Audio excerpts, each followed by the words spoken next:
Video skip किए होंगे तो बिल्कुल नहीं समझ में आएगा, एकदम नहीं समझ में आएगा। समझना है तो आपको वीडियो पूरा देखना ही पड़ेगा, नहीं तो कभी नहीं समझ में आएगा। हेलो दोस्तों, कैसे हैं आप लोग?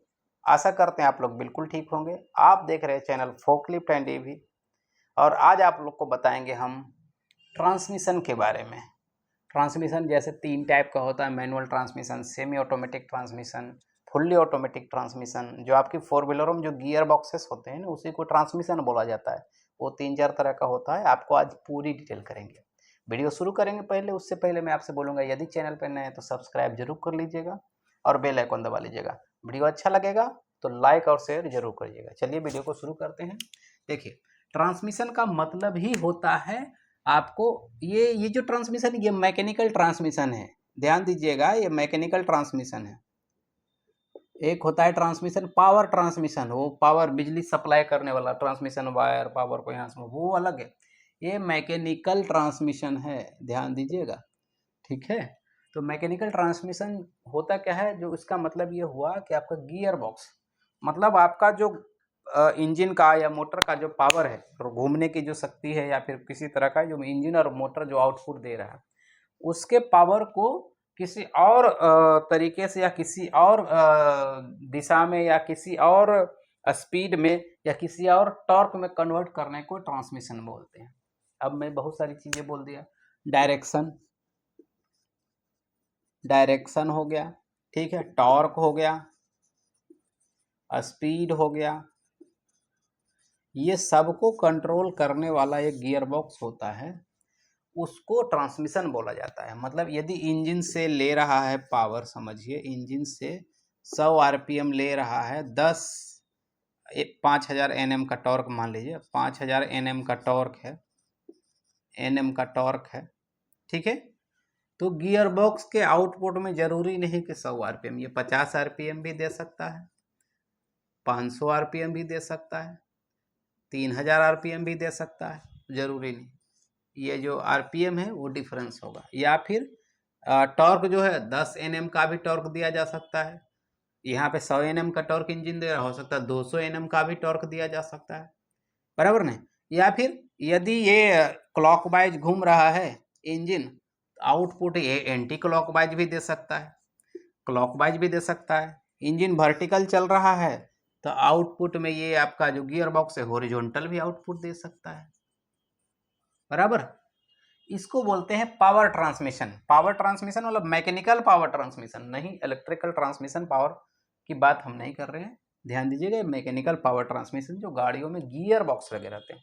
और कोई भी ऑटोमोबाइल, या तो ई रिक्शा हो या ईवी हो, फोर्कलिफ्ट हो, स्टेकर हो, बीओपीटी हो, टो ट्रक हो, कुछ भी हो जो आगे पीछे हो रही है, उसमें गियर बॉक्स होना ही है 110%।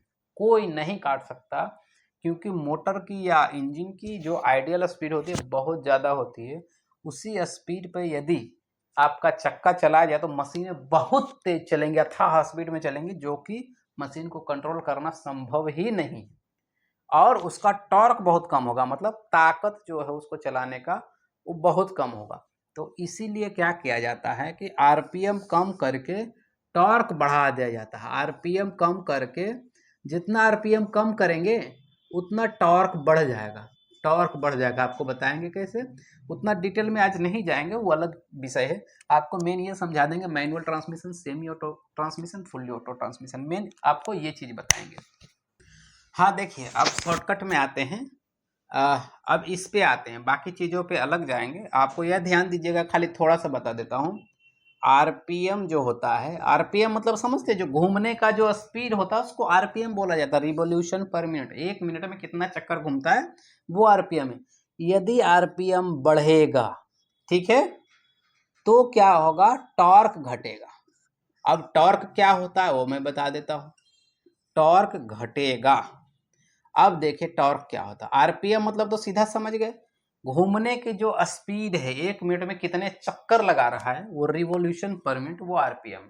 मतलब 1 मिनट में 100 चक्कर लगा रहा है तो 100 आरपीएम, 1 मिनट में 1500 चक्कर लगा रहा है तो 1500 आरपीएम, 1 मिनट में 20 चक्कर लगा रहा है तो 20 आरपीएम। टॉर्क का क्या मतलब हुआ, वो जो मशीन है, मोटर है, इंजन है, उसमें कितनी ताकत है, कितने केजी का सामान वो उठा सकता है या कितने केजी का सामान वो धक्का मार सकता है, उसको टॉर्क बोलते हैं। मतलब समझिए यदि 200 आरपीएम पे, मान लीजिए 200 आरपीएम पे कोई मोटर चल रहा है और उसमें टॉर्क है 100 न्यूटन मीटर का, बराबर 100 न्यूटन मीटर में बोलते हैं टॉर्क को, मतलब ताकत, जो इंजन और मोटर का जो घूमने का, जो घूमने में जो ताकत लगाया जाता है उसको ये टॉर्क बोला जाता है। और जो धक्का लगाने में, खींचने में जो हम लोग वर्टिकल हॉरिजॉन्टल ताकत लगाते हैं उसको फोर्स बोला जाता है। ठीक है, ये टॉर्क है। मान ले घूमने का जो भी ताकत लगेगा वो टॉर्क है। तो जब भी आरपीएम बढ़ेगा तो टॉर्क घटेगा। इसका मतलब क्या है, एग्जाम्पल मान लिया जाए, देते हैं एक एग्जाम्पल, समझिएगा क्या है। यदि कोई मोटर एकदम बराबर, ये क्या था, प्रोपोर्शनल, ये इन्वर्सली प्रोपोर्शनल होता है। इन्वर्सली प्रोपोर्शनल मतलब ये जितना घटेगा ये उतना ही बढ़ेगा। यदि ये 2 गुना हो गया तो ये डिवाइडेड बाई 2 हो जाएगा, बराबर। ऐसा जस्ट ये डिवाइड हुआ तो ये गुना हो जाएगा। आप समझिए, मान लीजिए 200 आरपीएम पे कोई मोटर चल रहा है, 10 न्यूटन मीटर की ताकत दे रहा है। मतलब सपोज माने 10 न्यूटन मीटर का डिटेलिंग करेंगे, आपको देसी भाषा में समझिए कि 10 किलो का ईंटा उठा सकता है, बराबर। ठीक है, 10 न्यूटन मीटर मान लिया जाए, 10 किलो का ईंटा उठा सकता है। ठीक है, अब देखिएगा, अब इसको गियर बॉक्स में डाला इसके इंजन के पावर को, और आउटपुट अब देना किया 100 आरपीएम, बराबर। कितना डिवाइड हुआ, डिवाइडेड बाई 2 हुआ। तो यहाँ पे हो जाएगा गुना 2, 10 गुना 2 इजिकल टू 20 न्यूटन मीटर। पहले क्या था, ये उठा रहा था 10 किलो का ईंटा, देसी भाषा में समझिएगा। अब ये 20 किलो का ईंटा उठाएगा, लेकिन स्पीड पहले 200 के स्पीड से चल रहा था, अब ये 100 के स्पीड से चलेगा। मतलब क्या, एकदम आसान शब्दों में समझिए। आपके ऊपर 2 किलो का वजन डाल दिया गया, आप तेजी से दौड़ सकते हैं, जितनी आपकी ताकत होगी, जितना आपकी क्षमता होगी, लगभग दौड़ेंगे। आपके ऊपर 50 केजी का वजन डाल दिया गया, आप 50 केजी तो उठा रहे हैं, लेकिन आपकी दौड़ने की शक्ति, स्पीड जो है वो कम हो जाएगी। तो ये इसी तरह से है, ये ऐसे ही होता है। यदि जितना आपका आरपीएम बढ़ेगा उतना टॉर्क घटेगा, जितना टॉर्क घटेगा उतना आरपीएम बढ़ेगा किसी मोटर या इंजन से आउटपुट में। इसी तरह से वो गियर बॉक्स में सिस्टम रहता है। अब इंजन देखते हैं आप, 1500 आरपीएम पे चलता है, और आपका जो चक्का है हो सकता है 20, 30, 40, 50 आरपीएम पे चलता हो, 100 आरपीएम पे चलता हो आउटपुट। मतलब 1 मिनट में 100 चक्कर लगाता होगा, ज़्यादा स्पीड में चलाएं 1 मिनट में 25 चक्कर लगाता होगा, तो ये 25 आरपीएम पे चल रहा है, बराबर। गियर बॉक्स का चक्का, जो चक्का रहता है आपका गाड़ी का, तो इसी तरह से। लेकिन 25 यहाँ 1500 आरपीएम पे 100 न्यूटन मीटर का आउटपुट दे रहा है। अब मान ली, अब ये मान ले कि 100 आरपीएम पे लगेगा, तो कितना डिवाइड हो गया 1500 में, 15 से, तो 100, ये क्या होगा, 25 गुना 15 हो जाएगा। मतलब उसी तरह से टॉर्क बढ़ जाएगा। मतलब ध्यान दीजिए, एक और बेसिक समझिए। इसी तरह से बोलते हैं, जैसे आप गाड़ी में 1 नंबर गियर लगाते हैं तो क्या हो जाता है, गाड़ी ज़्यादा ताकत लगाती है। ज़्यादा आदमी बैठे हैं तो 1 नंबर गियर लगाइए तो आपकी गाड़ी आराम से चलेगी, खींच लेगी। लेकिन वही 4 नंबर गियर लगा के लगाइए तो इंजन बंद हो जाएगा, लोड ही नहीं लेगा। मतलब क्या हुआ, 4 नंबर गियर में ज़्यादा स्पीड से चलना था इंजन, गाड़ी को, इसलिए उसमें टॉर्क कम गया, ताकत कम गया। और 1 नंबर गियर में आपका गाड़ी को स्लो स्पीड से चलना था, इसलिए उसका टॉर्क बढ़ गया और ताकत ज़्यादा हो गई। इसलिए गाड़ियों में पहले 1 नंबर लगाने बोलते हैं, क्यों, ताकि शुरुआत में गाड़ी को ताकत ज़्यादा लगाना पड़ता है, फिर 2 नंबर, फिर 3 नंबर, फिर 4 नंबर। ज़्यादा स्पीड रहेगा, ताकत कम रहेगा, लेकिन एक मेंटेन स्पीड में रहेगा तो थोड़ा थोड़ा धक्का मारता रहेगा, खींचता रहेगा। इसलिए वो इस तरह से गियर बॉक्सेस में सिस्टम बनाया जाता है कि धीरे धीरे आप स्पीड बढ़ाएं और आपका गाड़ी उसमें कम ताकत वाली इंजनों से भी ज़्यादा अच्छे से परफॉर्मेंस दे सके। नहीं, यदि ये टॉर्क कम करने वाली सिस्टम नहीं होती और इंजन को ही कम स्पीड में चलाया जाता तो क्या होता, इंजन तो कम स्पीड में चलती, लेकिन वो होता, इंजन बहुत बड़ा लगाना पड़ता मशीनों में। तो गियर बॉक्स इसीलिए लगाया गया कि इंजन छोटा लगाओ और उसमें टॉर्क घटाने बढ़ाने का सिस्टम दे दो, ताकि शुरुआत में टॉर्क ज़्यादा चाहिए मशीन को तो वो टॉर्क ज़्यादा मिल जाए। ये बेसिक समझ में आ गया।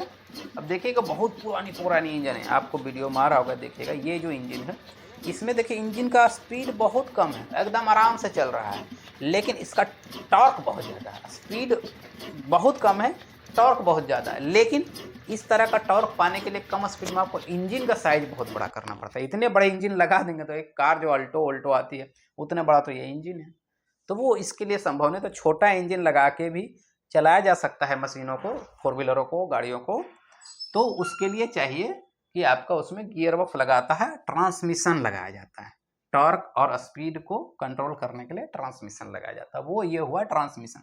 ये बेसिक्स ऑफ ट्रांसमिशन हो गया। अब समझिए 3 तरह का transmission, manual transmission, semi automatic transmission, fully automatic transmission. Manual transmission में क्या होता है, जिसमें आप क्लच दबाते हैं, इसमें क्या रहेगा,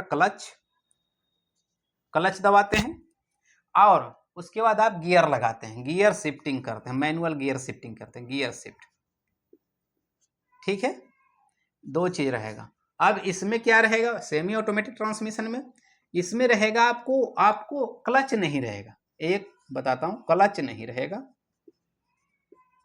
उसका डिटेलिंग बाद में करेंगे। नहीं रहेगा तो कैसे काम करता है ऑटोमेटिक ट्रांसमिशन और सेमी ऑटोमेटिक ट्रांसमिशन कैसे काम करता है। अब देखिए, क्लच नहीं रहेगा, क्रॉस लगा रहा हूं मैं, ये नहीं रहेगा, लेकिन इसमें क्या रहेगा, फॉरवर्ड रिवर्स के लिए वायर लगा रहता है,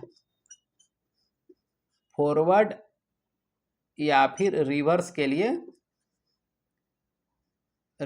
लिए वायर लगा रहता है, वायर। ये आप वायर से मैनुअल फॉरवर्ड चिपका सकते हैं, मैनुअल रिवर्स चिपका सकते हैं, लेकिन क्लच नहीं रहेगा। ये सेमी ऑटोमेटिक ट्रांसमिशन हुआ। अब देखिए, एक फुल्ली ऑटोमेटिक ट्रांसमिशन में क्या होगा, क्लच भी नहीं रहेगा और फॉरवर्ड रिवर्स के लिए वायर भी नहीं रहेगा। ये 2 नंबर में फॉरवर्ड रिवर्स के लिए वायर भी नहीं रहेगा, समझिएगा इस चीज को, रिवर्स के लिए वायर भी नहीं रहेगा, ये जो है वायर नहीं रहेगा, ठीक है। लेकिन इसमें फॉरवर्ड रिवर्स के लिए क्या रहेगा, 3 नंबर, फॉरवर्ड रिवर्स के लिए आपको इलेक्ट्रॉनिक, इसमें इलेक्ट्रॉनिक रहेगा, इलेक्ट्रॉनिक स्विच आपको फॉरवर्ड रिवर्स करने के लिए रहेगा। जैसे फोर व्हीलरों में आपको बाएं हाथ की तरफ थोड़ा सा घुमाने वाला रहता है, एक थोड़ा सा घुमा दिया तो फॉरवर्ड, थोड़ा सा घुमा दिया तो रिवर्स। आपको फोकलिफ्ट में बाएं हाथ के पास जो इलेक्ट्रिक फोकलिफ्ट में फॉरवर्ड रिवर्स गियर जो लगा रहता है, वही आपका फुल्ली ऑटोमेटिक ट्रांसमिशन वाले में भी वही सेम गियर लगा रहता है, फॉरवर्ड दबा दीजिएगा तो फॉरवर्ड, रिवर्स दबा दीजिएगा तो रिवर्स। लेकिन सेमी ऑटोमेटिक वाले में क्या है, फॉरवर्ड दबाने के लिए गियर जैसा ही रहता है, लेकिन गियर नहीं रहता है, क्लच भी नहीं रहता, बस थोड़ा आगे दबा दिए। तो पूरा डिटेलिंग समझाएंगे। इसमें एक कंट्रोल वाल्व रहता है फॉरवर्ड रिवर्स के लिए, जो ऑटो ट्रांसमिशन में, ऑटोमेटिक ट्रांसमिशन में, ये भी ऑटोमेटिक है, ये भी ऑटोमेटिक है, ये सेमी, ये फुल्ली ऑटोमेटिक है। तो इसमें एक क्लच प्लेट रहता है ट्रांसमिशन को फॉरवर्ड और रिवर्स सिलेक्शन के लिए। तो उस ट्रांसमिशन पे यहाँ पे क्या रहेगा, इलेक्ट्रॉनिक लगने के कारण क्या होगा, कंट्रोल वाल्व के ऊपर आपको सोलेनोइड स्विच लगा रहेगा, फॉरवर्ड का अलग, रिवर्स का अलग। इसमें सोलेनोइड स्विच नहीं, सोलेनोइड स्विच की जगह पे वायर लगा रहता है और वायर से ही सोलेनोइड स्विच वाला सारा काम होता है, सोलेनोइड नहीं रहता। तो यहाँ पे आप फॉरवर्ड, एक थोड़ा सा ही एक छोटा सा लीवर रहेगा, इतना सा, ये इसमें से वायर एक लगा रहेगा, एक फॉरवर्ड का, एक रिवर्स का। मान लिया जाए ये स्विच को ऐसे दबा दिया तो ये वाला इधर खींच गया, तो ये फॉरवर्ड में चला गया, और ये वाला डंडी को इधर खींच दिया ऐसे, तो ये वाला खींच गया, तो ये रिवर्स में चलने लगेगा। बस यही है, बस यही है सेमी ऑटोमेटिक में। लेकिन सेमी ऑटोमेटिक ट्रांसमिशन और फुल्ली ऑटोमेटिक ट्रांसमिशन लगभग सेम है, 99% सेम है। सिर्फ ये है कि गियर शिफ्टिंग का सिस्टम थोड़ा इसमें इलेक्ट्रॉनिक है, इसमें इलेक्ट्रॉनिक नहीं है, सिर्फ इसलिए ये सेमी ऑटोमेटिक ट्रांसमिशन, ये फुल्ली ऑटोमेटिक ट्रांसमिशन है, ठीक है।